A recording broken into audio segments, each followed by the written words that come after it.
मेहमान के तौर पर आज हमारे साथ जुड़ चुके हैं दर्शकों की भारी मांग पर विजय केडिया सर। विजय सर, बहुत बहुत स्वागत है आपका।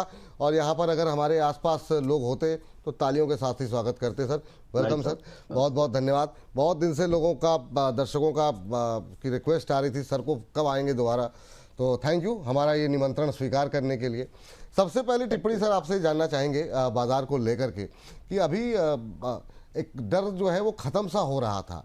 बुधवार को जो हुआ फिर से वो डर आ गया, और वीकेंड के अंदर जो हलचल हुई, जिस तरीके से फिर से युद्ध चालू हुआ, मतलब फिर से वो रात में जगना, देखना क्रूड कहाँ चल रहा है, ट्वीट क्या आ रहा है, वो फिर से मतलब एक प्रक्रिया शुरू हो गई। ये अभी क्या लग रहा है सर आपको, ये जब तक ट्रम्प साहब हैं राष्ट्रपति के तौर पे ये चलता रहेगा, ये असमंजस का माहौल, डर का माहौल? नमस्कार सर, धन्यवाद आपको मुझे बुलाने के लिए। और मेरे को अच्छा लग रहा है अमर उजाला के इसमें मैं आता हूँ प्रोग्राम में। और चूंकि हिंदी चैनल है तो मेरे को और भी अच्छा लगता है मेरे को। और आपकी आवाज़ की जो खनक है ना, आपने जो पहला शब्द बोला उसी से मतलब आत्मा तृप्त हो गई। ये सर बताइए। तो देखिए सर, ऐसा है, शेयर बाजार के अंदर में दो चीज आपको समझना चाहिए। और शेयर बाजार के हमारे जीवन में भी दो चीज है। एक चीज तो है जो आपके हाथ में है और जिसको आपने बोलते हैं इंटरनल फैक्टर, और एक चीज है एक्सटर्नल फैक्टर।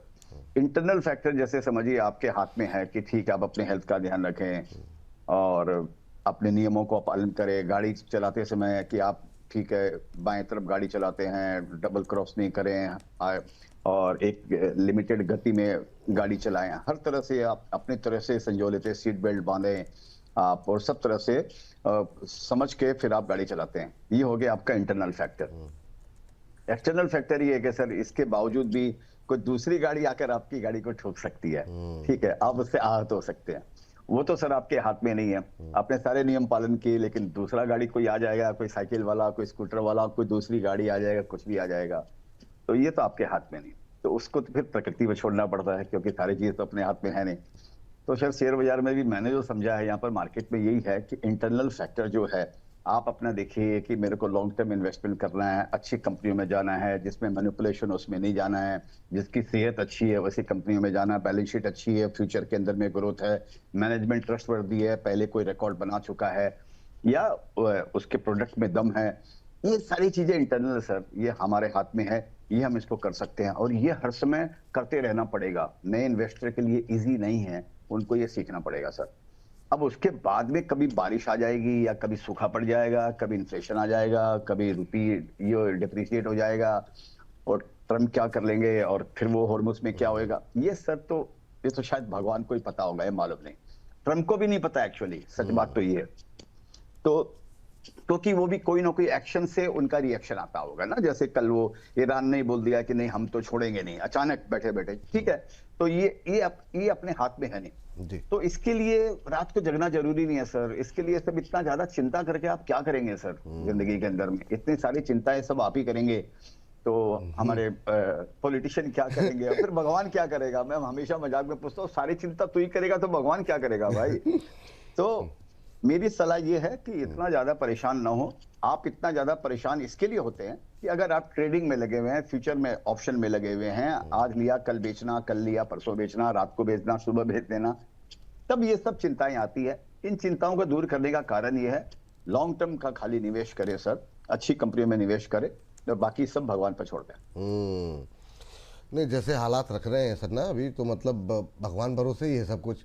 लोग मतलब जो सब कुछ शांत हो जाए, एक चीज़ संभलती है दूसरी चीज़ शुरू हो जाती है, कुछ ना कुछ तो बाज़ार में चल रहा है। लेकिन सर मतलब मीडियम टर्म के लिहाज से अगर हम बहुत लंबा नहीं जाते हैं, अगर मध्यम अवधि का नज़रिया रखें, अब 2 साल से जो लोग कोविड के बाद से एंट्री लिए हैं, उन्होंने पहले तो शुरू में बहुत खाली मलाई मलाई देखी, पर ये जो समय उनका 2 साल का हो गया, जिसमें उन्होंने रेलवे में पैसे लगाए तो वो नहीं बंद हो गए, डिफेंस में लगाए तो बीच बीच में रैली आती है, लेकिन पीक पे जिन्होंने लिया है बहुत सारे लोगों के पैसे नहीं बने।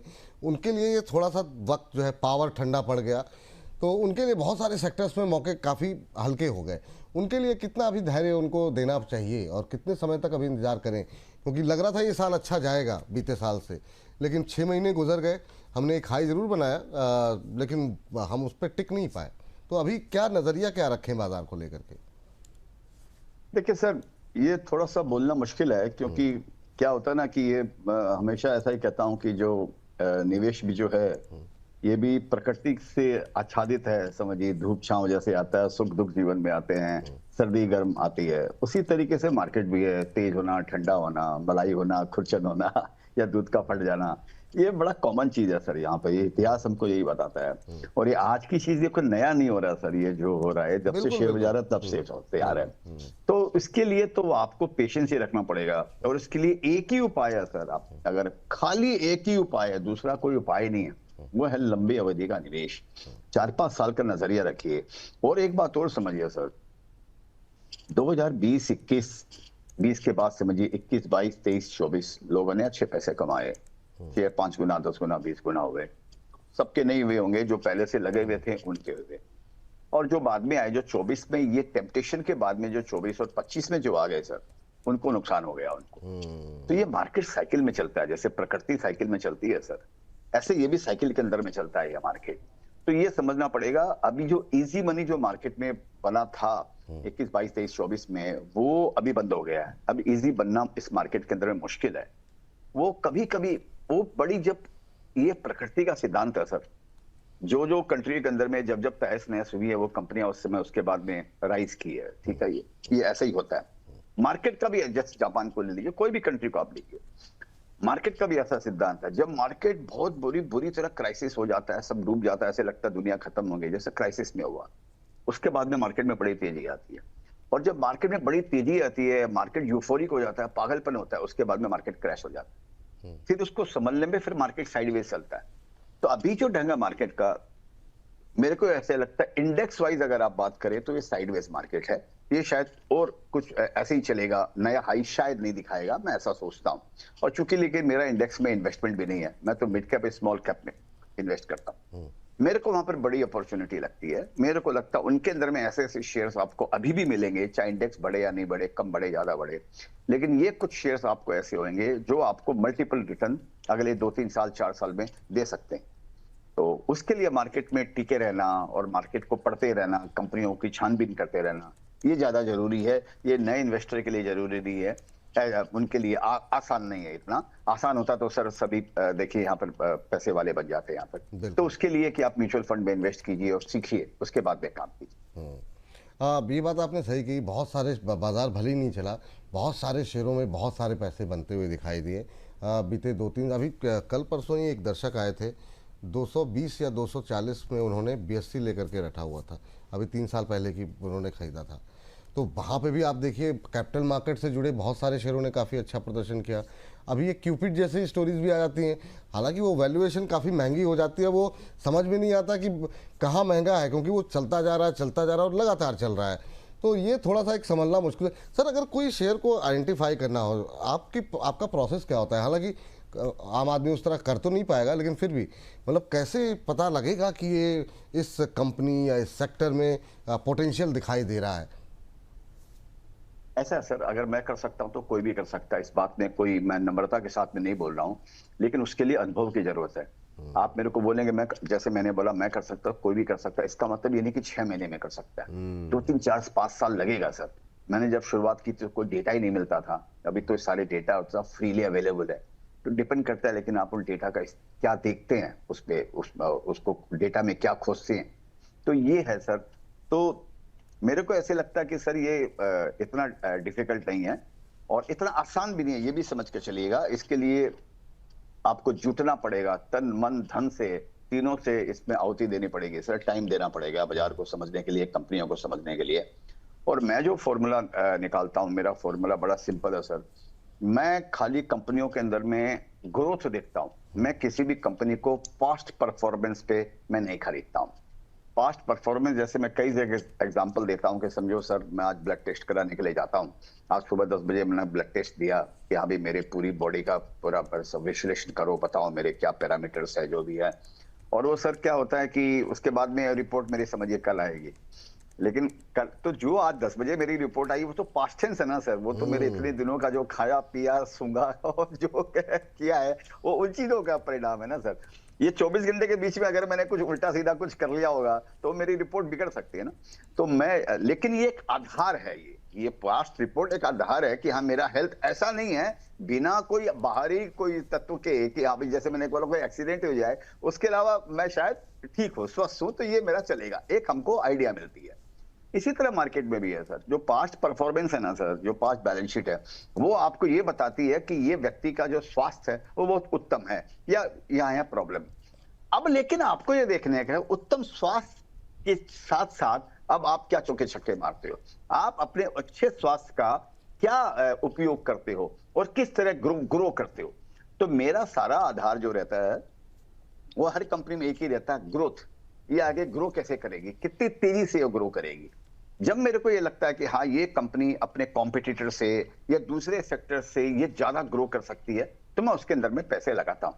वैसा ही वो फॉर्मूला भी मेरा स्माइल का फॉर्मूला है जो आप सब जानते हैं। तो ये मैं सर इसमें इस्तेमाल करता हूँ, small in size, medium in experience, large in aspiration और एक्स्ट्रा लार्ज मार्केट पोटेंशियल। तो ये है सर। बहुत शानदार सर। और यही वजह है कि आपने जो है स्माइल शब्द जो बताया ना, वो आपके चेहरे पे हमेशा दिखाई देती है। और लोगों को ये बात सही है कि बहुत ज़्यादा तनाव लेकर के तो जीवन नहीं चलाना हाँ चाहिए। हाँ आगे बढ़ते सर, एक चीज़ समझना चाहेंगे, जैसे बहुत सारी सेक्टर्स को लेकर के बड़ी तनावपूर्ण स्थिति रही, खासतौर से आईटी को लेकर के। लेकिन अब जिस तरीके से Q1 के रिजल्ट्स आने शुरू हुए, TCS के रिजल्ट्स हमने देखे, क्या आईटी को अब इग्नोर करना बंद करना चाहिए? काफ़ी अंडर परफॉर्मेंस दिखा चुका है। आपका व्यू कोई है आईटी को लेकर के, अभी दूर रहना चाहिए, या फिर आपको लगता है कि नहीं, बीच बीच में मिड कैप पे फोकस करें या लार्ज कैप पे फोकस करें? वैल्यूएशन को लेकर के अभी क्या आप कुछ टिप्पणी करना चाहेंगे आईटी को लेकर? आईटी में सर ऐसा है, मैंने तो आईटी में काम नहीं किया 2 4 5 साल में, मेरे को याद नहीं आता। कोविड के समय कुछ किया था, 2021 में कुछ लिया था, ओरेकल वोरेकल कुछ लिया, लेकिन मैं उसमें निकल गया था कि ओरेकल बहुत अच्छा कर रहा है। तो मेरा कोई इसमें अभी कोई मेरा होल्डिंग नहीं है। और मैंने आईटी में उसके अलावा कोई 4 5 साल में मेरे को याद नहीं कोई काम किया। मेरा मन भी नहीं है सर करने का, क्योंकि स्थिति बदल रही है। जो एआई वीआई को लेकर जो वातावरण बना हुआ है, वो स्थिति बदल रही है। अभी मेरी ख्याल से ये जो रैली आई है जो हम आईटी में देख रहे हैं, वो इसके लिए आई है कि शेयर्स बहुत बीटन डाउन हो गए, कंपेरेटिवली भी बहुत खराब हो गए दूसरों के कंपैरिजन के अंदर में। समझे डिफेंस का सेक्टर में 30 40 50 के पी में शेयर मिलते हैं, ये आईटी वाले 12 15 के आसपास आने लगे। तो ये एक रिलीफ रैली लगती है मेरे को। मैं गलत भी हो सकता हूँ, मैं सलाहकार नहीं हूँ सर, मैं खाली प्रोप्राइटरी इन्वेस्टमेंट। हाँ हाँ, मेरी अपनी राय है, मैं गलत भी हो सकता हूँ, गलत होता भी हूँ। और मैं किसी का पैसा भी मैनेज नहीं करता हूँ, ब्रोकिंग भी नहीं करता हूँ, कोई फंड भी मैनेज नहीं करता हूँ, किसी का न लोन लेता हूँ न देता हूँ। तो हाँ सर, अपना एकदम न उधो का लेना ना माधो का देना, वैसा हिंदी में बोलते हैं ना सर, अपना ऐसा हिसाब किताब है। तो मैं आईटी में काम नहीं करूंगा। मेरे को इसके अलावा अभी ऐसे लगता है सर, ये छोटी छोटी कंपनियों में बहुत बड़ी अपॉर्चुनिटी निकलने वाली है, small cap, mid cap, micro cap के अंदर में। क्योंकि जो नए नए जो इनोवेशन होते हैं ना सर, वो छोटी कंपनियां ज्यादा कर लेती है।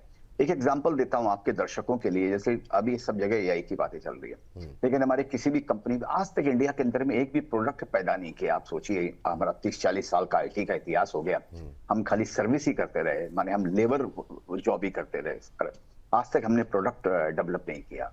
ये देखा जाए तो बहुत एक माने वीक पॉइंट है हमारा इंडिया का। लेकिन हमारा कभी प्रोडक्ट का रहा, क्योंकि हमारा आर&डी बहुत कमजोर है सर, हमारा इकोसिस्टम नहीं है कि हम प्रोडक्ट पे खर्चा करें। हमारे इंडस्ट्रीज भी देखते चलो इंपोर्ट कर लो, ये कर लो, जुगाड़ कर लो, अपने जुगाड़ू काम चलते हैं अपने। तो ये एक दूसरा मुद्दा है सर। तो मेरे को लगता है कि अब आईटी वाले को भी चेतना जगी है और सब लोग लगे हुए हैं कि हाँ हम भी सुधार करें। इनके पास पैसे बहुत है, क्योंकि ये कैश रिच कंपनियां सारी की सारी आईटी। लेकिन मैंने आपको क्या बताया सर थोड़ी देर पहले, कैश रिच कंपनी है, तो मैंने पुराना इतिहास है वो आपका बैलेंस शीट में आपके पास जो पैसा है या जो आपके पास में है कैश, ये इतिहास है। इस बात का प्रमाण है मेरी, जो मैंने इसके पहले बोल के गया कि लेबोरेटरी टेस्ट कराते हैं, ये इस बात का प्रमाण है। इतना कैश रिच होने के बाद हर साल लोग बाईबैक करते हैं, लेकिन इनका शेयर का वैल्यूएशन सस्ता है। 20 साल में ऐसी वैल्यूएशन नहीं। क्यों? क्योंकि फ्यूचर लोगों को लगता है कि ये स्प्रिंट दौड़ेगा कि नहीं दौड़ेगा, ये स्वस्थ आदमी कुछ कमाल करेगा कि नहीं करेगा, लोगों को लगता नहीं करेगा। लेकिन इनमें चेतना जगी है। जैसे टीसीएस भी बोला, वो एआई वगैरह में जा रहा है जोर शोर से, उसने शुरुआत भी की है।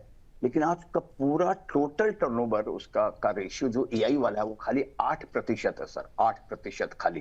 तो 92% अभी भी सर्विसेज है, दूसरी जगह से आता है। तो ये जब जब लोगों को थोड़े दिन बाद लगने लगेगा कि 8 का 12 हो रहा है, 16 और 18, तब ये शेयर से री रेटिंग जरूर होंगे। क्योंकि जिनके पास में पैसा होगा तो वो पैसा खर्चा कर सकते हैं, R&D कर सकते हैं और प्रोडक्ट को डेवलप कर सकते हैं। फॉरेन वाले भी उनके साथ कोलैबोरेशन कर सकते हैं कि चलो हम तुमको मदद करते हैं। थोड़ा लॉन्ग होल है अभी मेरा इसमें। ये जो लिस्टेड वाले आईटी हैं, हाई जो भी लार्ज कैप उनको बोलते हैं, मेरा उसमें पर्सनल मन नहीं है, मैं गलत भी हो सकता हूँ। जी। और अपने पास पैसा लिमिटेड है ना बाबा, आपको 10 आइडिया ढूंढनी है भाई साहब। अपने को जरूरी थोड़ी है कि आईटीसीएस में मेरे को हाँ पैसा हाँ, बिल्कुल कमाने का। बिल्कुल। तो आपको 10 आइडिया ढूंढ ली, उसमें इन्वेस्ट कर लिया, उसके बाद में मजा करो, क्या करने का। सर, जब भी आप आते हैं बहुत लोग जानना चाहेंगे, समझना चाहते हैं कि भाई ज़्यादा अगर स्टॉक स्पेसिफिक बात ना हो पाए, कम से कम कुछ ऐसी बात हो जाए जिसके माध्यम से लोग एक आइडिया लगा लें। सेक्टर आपने कहा, जैसे बहुत सारे सेक्टर्स में, बहुत सारे मिड कैप में, स्मॉल कैप में अच्छे मौके हैं और वो दिखाई भी दे रहे हैं। सर, अभी कोई ऐसा सेक्टर है, कोई ऐसी थीम है जो आपको अच्छी लग रही हो, जिन पे आपको लगता है कि ध्यान देना चाहिए, या फिर वहाँ पे वैल्यूएशन जहाँ पे अच्छे शेयर हैं वहाँ ढूंढने चाहिए? अलग अलग थीम चली, कैपिटल मार्केट की के शेयर्स बहुत चले, ग्रो चल गया, नए शेयर आ करके, सम्मान कैपिटल में अच्छा मोमेंटम आ गया, बीएससी चल गया, सीडीएसएल चल गया। इस तरीके से कौन सा मतलब सेक्टर आपको लग रहा है कि जहाँ पे अगली रैली जो है वो वहाँ पे देखने को मिल सकती है? तो सर इसमें ऐसा है कि मैंने अभी एक फॉर्मूला निकाला है, एक एक्रोनिम निकाला है, जिसको बोलते हैं, फॉर्मूला नहीं एक्रोनिम निकाला है, जिसको मैंने नाम दिया राइज, RISE।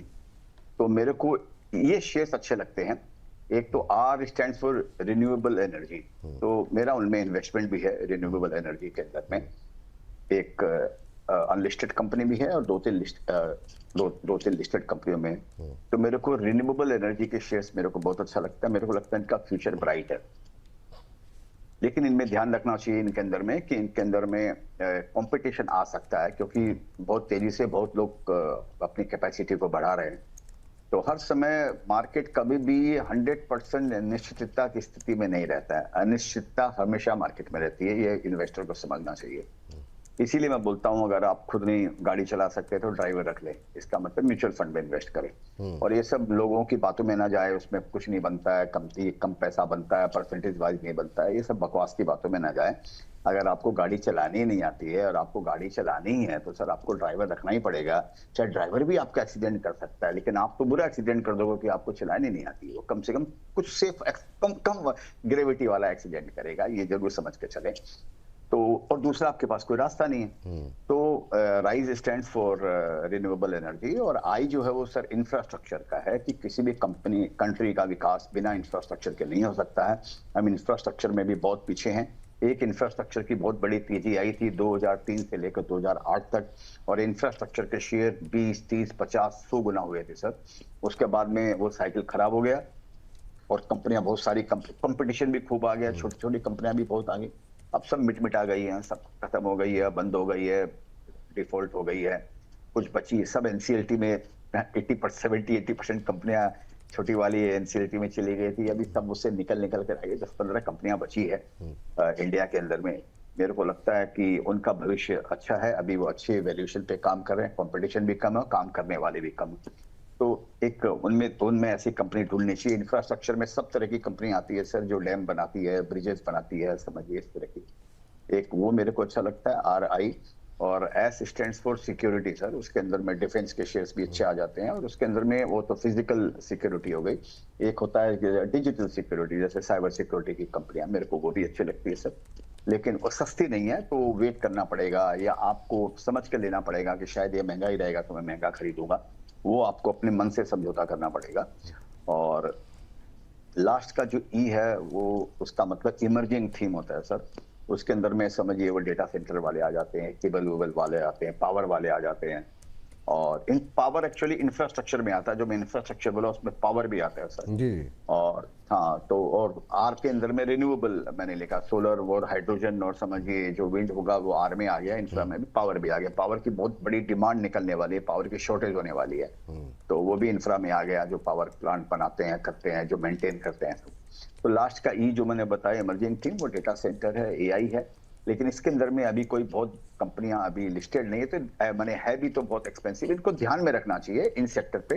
कभी बाजार में गिरावट आती है, जोर से पैनिक आता है, उस समय लेना चाहिए सर। गिरावट में जो है अच्छे मौके यहाँ पर मिल सकते हैं जो सर को पसंद आ रहे हैं। उसमें रिन्यूएबल एनर्जी सेक्टर है, बहुत सारे शेयरों पे काफ़ी सारी बातचीत हम लोग करते रहते हैं। इंफ्रास्ट्रक्चर अच्छा लग रहा है।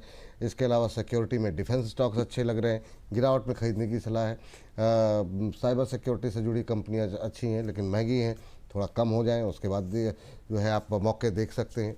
पावर सेक्टर में अच्छे मौके यहाँ पर दिखाई दे रहे हैं। और निश्चित रूप से जिस तरीके से हर साल तापमान बढ़ रहा है, यहाँ पर डिमांड अभी भी जो है। अच्छा सर, एक चीज़ बताइए, जैसे कि अब आपने पावर का जिक्र किया या कहीं पर भी अगर आप उत्तर दे सके तो बहुत सारे हर साल तापमान बढ़ रहा है, डिमांड बढ़ रही है, लेकिन पावर सेक्टर के जो खासतौर से पीएसयू स्टॉक चल नहीं रहे, तो फिर मतलब क्या प्राइवेट पे आपको लगता है कि फोकस ज़्यादा करना चाहिए? पीएसयूज पे दबाव रहता है गवर्नमेंट का, इसलिए वो उतना अच्छा प्रदर्शन नहीं कर पाते। कुछ इसको लेकर के कुछ गुत्थी सुलझाएंगे क्या सर आप? सर ये बड़ा विस्मय का विषय है जो आपने विषय उठाया है, वो बड़ा विस्मय का विषय है सर। ये मैं भी कई बार सोचता हूँ।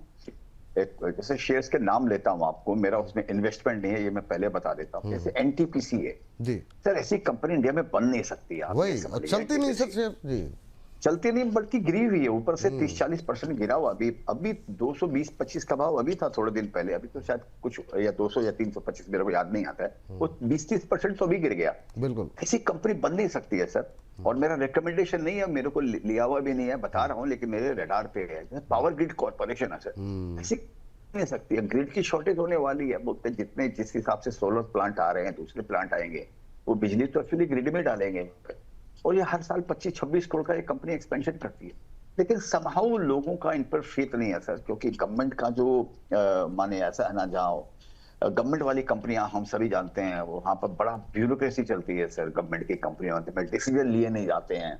ऐसे ऐसे डिसीजन जो इनको लेने पड़ेंगे 15 दिन के अंदर में, वो भी सर डिले हो जाते हैं। मैं कई बार जब मेरा कोई बातचीत पढ़ता, कोई इंटरव्यू पढ़ता हूँ, कोई बोलता, मैं सोचता हूँ कंट्री चलती कैसी है। तो कोई बात नहीं, उसको तो वो अपने हाथ में नहीं है। तो वो मेरे को भी इस बात का, मेरे को ऐसे लगता है कि इसका कब होगा। लेकिन अब इसका दूसरा बात ऐसा समझिए सर, इस बात को मैं अपनी बात को काटता हूँ। डिफेंस के सारे शेयर तो सर प्राइवेट, माने majority share private sector, public sector में ही है, आप समझिए। तो वो तो चले 3-4 साल के अंदर में तो तेजी आई, हिंदुस्तान एरोनॉटिक्स और बीएचईएल और बीईएल और बाकी और जो कई कई शेयर्स हैं सर, वो तो चले ही हैं। लेकिन तो ये तो इन बात का उत्तर नहीं मिलता। इसमें यही है कि अगर आपको समझ में आता है तो भाई आप उनको होल्ड कीजिए, कभी उनका भी शायद टाइम आएगा। सस्ते शेयर्स हैं तो कभी उनका टाइम वक्त आएगा। बिल्कुल वक्त आएगा जी। एक सर वक्त की बात चली तो एक रेलवे को लेकर के भी वक्त जानना चाहेंगे, इनका वक्त कब आएगा? बुलेट ट्रेन की बातचीत हो गई, अब डेट फाइनल होने की बातचीत हो रही है, ट्रायल शुरू होने जा रहा है। हमारे मतलब इतने ऑर्डर भी मिल रहे हैं, लेकिन वो रेलवे के साथ भी वही सुस्ती, वो जो चलना था 2 साल पहले चल गए। क्या वो इतने महंगे हो गए हैं कि इतना सब कुछ के बावजूद लोगों को महंगे लग रहे हैं? क्या कुछ टिप्पणी करेंगे सर रेलवे को लेकर के आप?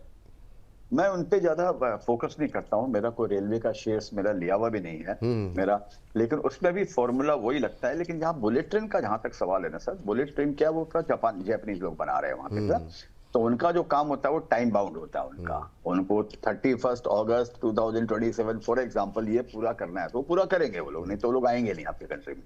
तो उनसे रिलेटेड तो जो भी कंपनियां हैं सर, उनको बेनिफिट होगा। ऐसे भी रेलवे के अंदर में बहुत बड़ा एक्सपेंशन चल रहा है सर। सारे लाइनें वाइनें वंदे भारत इधर उधर चारों तरफ फैलाई जा रही है, और भी ये ट्रैक हो रही है रोज हर। तो इनके फ्यूचर ब्राइट है। और शेयर्स महंगे हो गए थे ना सर, अल्टीमेटली बात यही है। अभी एक कोई शेयर है 40 में मिल रहा है, वो भी पीएसयूज है। कोई शेयर 8 के पी में मिल रहा है, वो भी पीएसयूज है।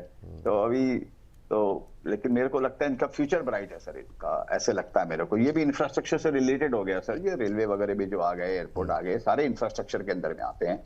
इनका फ्यूचर ब्राइट है सर। एक सर, जब आप इतनी सारा एनालिसिस करते हैं, आप भी मतलब ठीक है टेंशन तो उतनी नहीं लेते, लेकिन फिर भी ये रुपए को लेकर के, क्रूड को लेकर के सोचते हैं सर ये कहाँ जा कर के, मतलब इतनी वॉलेटिलिटी तो नहीं देखी थी। वो कुछ कभी कुछ हो रहा, कभी कुछ हो रहा। मतलब आप एनालिसिस कैसे करेंगे? क्योंकि आप आज कुछ एनालिसिस करते हैं, रात में उससे ठीक कोई ट्वीट आ जाता है विपरीत स्थिति का। तो अब लगता है कि चीज़ें सुधर रही हैं, तो पता लगता है कल स्थितियाँ बदल गई। ये जो चीज़ें बदलती रहती हैं, तो रुपया और क्रूड, इन दो को लेकर के क्या नज़रिया है आपका? इस पर क्या टिप्पणी करना चाहेंगे सर? सर इसका नजरिया यही है कि रुपया और क्रूड सर आरबीआई को सोचने दीजिए। सारी चिंताएं आप ही ले लेंगे तो फिर आप जीवन कैसे जिएंगे, मेरे को बताइए। आदमी का एक चरित्र ऐसा ही होता है सर, जनरली मेजोरिटी ऑफ लोगों का। हम दुख खोजते रहते हैं, हम जीवन के अंदर में सुख नहीं खोजते हैं, दुख को ही खोजते रहते हैं, उन्हीं को पॉइंट ढूंढते रहते हैं। आप क्या क्या उखाड़ लोगे सर, मैं स्लैंग लैंग्वेज में बोलूं कि रुपये 100 हो जाएगा, 90 हो जाएगा, अपने हाथ में कुछ है ही नहीं भाई, इसमें क्या करेंगे उसके अंदर। और as a citizen, as a normal citizen आप समझिए, अगर मेरे को रुपया 100 भी हो जाता है, आप मेरे को बताइए मेरे को क्या फर्क पड़ने वाला है। अनटिल अनलेस मैं कोई विदेश की यात्रा में जाने वाला हूँ, ठीक है, मेरे को तो कोई फर्क नहीं पड़ रहा। हाँ, इन्फ्लेशन आएगा, जो इंपोर्ट हो रहे वो चीजें महंगी हो जाएंगी, होंगी तो होंगी सर, वो अपने हाथ में नहीं है। इतनी सारी चिंताएं लेकर क्यों हम शेयर बाजार के अंदर। आप मेरे को एक बात बताइए, एक दुकानदार जो बैठ के दुकान अपनी चला रहा होगा, वो जूते ही बेच रहा होगा अपनी दुकान के अंदर, वो क्या रोज बैठ के क्रूड का भाव देखता होगा क्या सर? ये क्रूड क्या हो गया, ये रुपी क्या हो गया? उसका भी तो कोई ना कोई केमिकल हो सकता है, अगर बैक में अगर जाएंगे तो उसका भी कहीं ना कुछ क्रूड पे इम्पैक्ट होगा, सारी चीजों का क्रूड पर इम्पैक्ट है। तो इन चीजों के उत्तर नहीं है, जो होता है होने दीजिए। उससे अपने को इसी बोलकर मैंने बताया कि कंपनी का पास्ट देखिए कि सेहत अच्छी है, फ्यूचर में ग्रो करेगी क्या। तो फ्यूचर में ग्रो करने में जो कंपनी का पास्ट अच्छा है, ये छोटी मोटी ये क्रूड की जो प्रॉब्लम आएगी या रुपये की प्रॉब्लम आएगी, अगर उसका पास्ट बैलेंस शीट अच्छी है, उसको झेल कर निकल जाएगा सर। 10 साल 12 साल पहले तो क्रूड $135 था, अगर आप देखा जाए तो समझिए। कंट्री चलती रहती है सर, ये सब चीजें बीच बीच में। अभी भी $115 था, एक महीना 1.5 महीना पहले, अभी वापस 80 आ गया।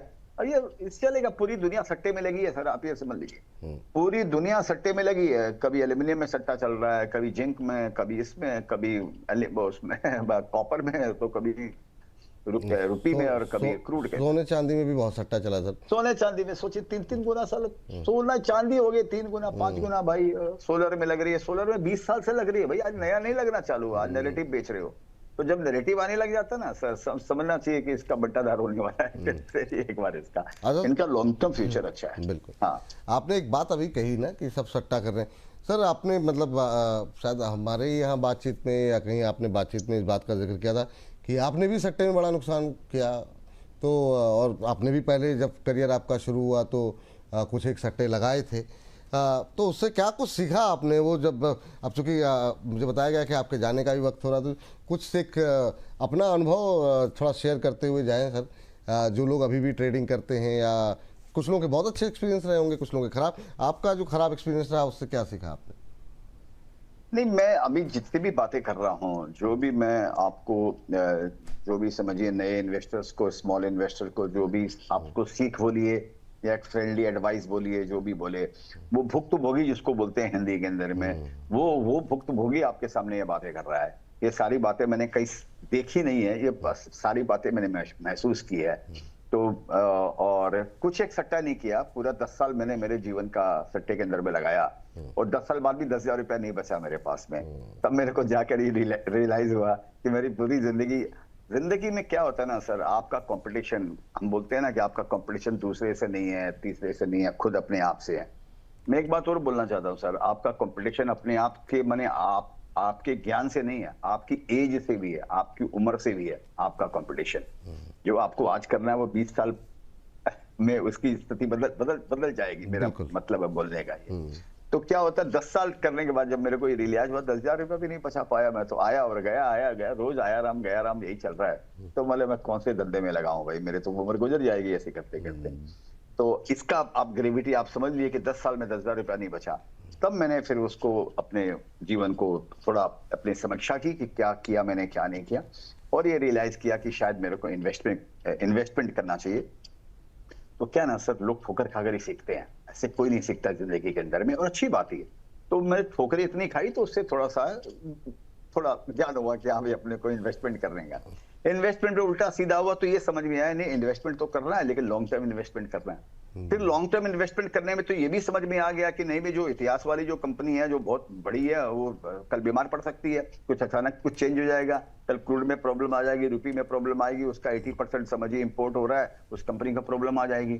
तो ये भी समझ में आ गया कि भाई इतिहास देखकर खाली कंपनी को इन्वेस्ट नहीं करने का, उसके आगे की ग्रोथ देखने का। लेकिन स्ट्रॉन्ग बैलेंस शीट ये बताती है कि छोटी मोटी बीमारी आएगी, छोटा मोटा अगर कोई सर्दी खांसी बुखार जुकाम और ये सब हुआ तो अच्छी बॉडी का रेजिस्टेंस पावर अगर अच्छा होता है, इम्यूनिटी अच्छी होती है तो उसको वो झेल लेता है और वो खड़ा रहता है। ये जितनी भी बातें मैं आपसे कर रहा हूँ सर, ये पूरी जिंदगी से अपनी जिंदगी को झांक कर देखा है तो समझ में आया है, वही मैं आपके साथ शेयर कर रहा हूँ। बिल्कुल सर, बड़ा अच्छा लगता है आपके साथ, मतलब मन करता है आप बोलते रहें और सुनते रहें। लेकिन अब समय की बाध्यता है सर, कार्यक्रम को समाप्त करने के लिए कहा जा रहा है मुझे कि सर कोई व्यस्तता है, लेकिन जाने से पहले ट्रम्प साहब, क्रूड, रुपया, ये सब हाँ। सारे जो चर्चाएं चल रही हैं, अगर उसके चलते अगर 2 लाइन अगर आप इन पे कुछ आपने लिखा सर, क्योंकि आप अपनी क्रिएटिविटी भी दिखाते रहते हैं, 2-4 गीत गुनगुनाते रहते हैं, हम लोग आपको सोशल मीडिया पे आपके चैनल पे सुनते रहते हैं, अच्छा लगता है सर। तो अगर कुछ आप इन पे कुछ आसपास कुछ लिखा सर, या बाजार में जितनी उतार चढ़ाव है इसको लेकर के? उसके सर मैंने ट्रम्प के लिए को लिखा था कि वो है कि उसका सेकंड अंतरा वो उसका ऐसा था कि मैंने लिखा कि अच्छा हुआ तुमने हमको उठाया, हमने भी सोई शक्ति को जगाया, अब हम नए रास्ते ढूंढ लेंगे, विकसित भारत का अब टाइम आया, 2047 तक जाकर भारत को नंबर 1 कंट्री बनाकर ही हम लेंगे सांस, ही हम लेंगे सांस, रचना है फिर इतिहास, रचना है फिर इतिहास। सर वो उसकी धुन थोड़ी सी मतलब अगर बता देते तो सब समझ में नहीं, आप इतने मतलब इतनी अच्छी आवाज़ है आपकी, हल्का सा बस 1 लाइन 2 लाइन अगर हो सके तो धन्यवाद करने से पहले सर। अच्छा हुआ तुमने हमको उठाया, हमने भी सोई शक्ति को जगाया, अब हम नए रास्ते ढूंढ लेंगे, विकसित भारत का अब टाइम आया, 2047 तक जाकर भारत को नंबर 1 कंट्री बनाकर ही हम लेंगे सांस, रचना है फिर इतिहास, रचना है फिर इतिहास। बहुत शानदार सर, बहुत शानदार। ऐसे ही माँ सरस्वती, माँ लक्ष्मी की कृपा आपके ऊपर बनी रहे, आप ऐसे ही आपके गले में ताजगी बनी रहे, और आपका ज्ञान जो है लोगों को आपको तो लाभान्वित करे, हमारे तमाम दर्शकों को, और जो लोग आपको सुन रहे हैं उनको लाभान्वित करे। बहुत बहुत शुक्रिया सर, बहुत बहुत धन्यवाद। हर बार की तरह एक ही रिक्वेस्ट रहेगी, जब भी समय हो थोड़ा समय दे दिया कीजिए, अच्छा लगता है बात करने में।